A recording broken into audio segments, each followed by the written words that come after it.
कि atomic scale पे जो बहुत फाइनली पॉलिश सरफेस होती है ना, वो एक्चुअली वैसे जैसे हमें चीज़ें नज़र आ रही होती हैं माइक्रोस्कोपिक स्केल पे या एटॉमिक स्केल पे, हम जब वहाँ पे जाते हैं उस माइक्रोस्कोप से देखते हैं, एटॉमिक माइक्रोस्कोप से देखते हैं, तो वो टोटली डिफरेंट हमें नज़र आ रहा होता है।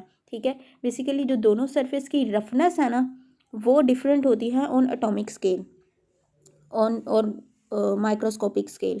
ठीक है, तो यही बात यहाँ पे बताई गई है कि जब दो बॉडीज़ को हम इन कांटेक्ट लेके आते हैं तो उनका जो normal microscopic area of contact होता है ना, वो बहुत कम होता है then the true area of the surface. Microscopic area of contact जो हमें कांटेक्ट पॉइंट्स नज़र आ रहे होते हैं वो बहुत कम होते हैं देन द ट्रू एरिया। ठीक है, और ये किसके प्रोपोर्शन होते हैं? नॉर्मल फोर्सेस के प्रोपोर्शन होते हैं।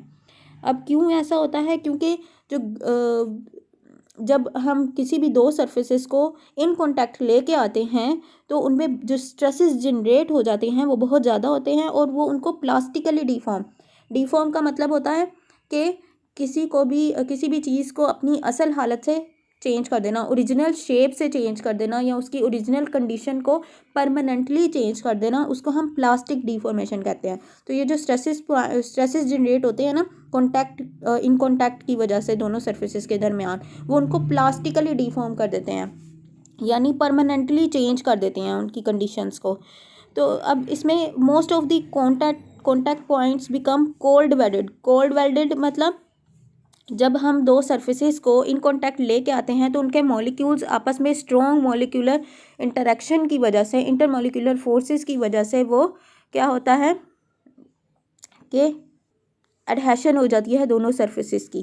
ठीक है, जो ऑपोजिट जो साइड्स हैं, सरफेसेस हैं, ठीक है, उसमें मॉलिक्यूल्स में स्ट्रॉन्ग इंटरमॉलिक्यूलर फोर्सेस होती हैं जो कि एडहेयर कर देती हैं दोनों सरफेसेस को।